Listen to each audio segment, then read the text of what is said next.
Pantolonun bununla bir alakası yok.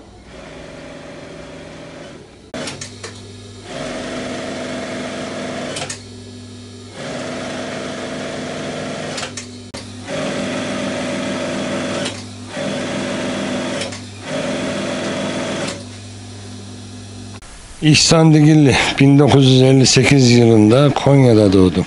Mesleğim atların binici takımlarının imalatı.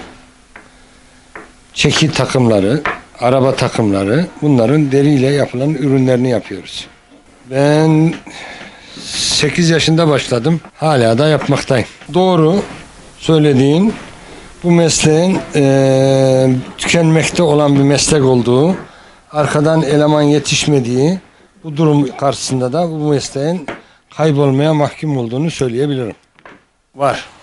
Oğlum var, benim yerime yetiştirdiğim. Bir de elemanımız var.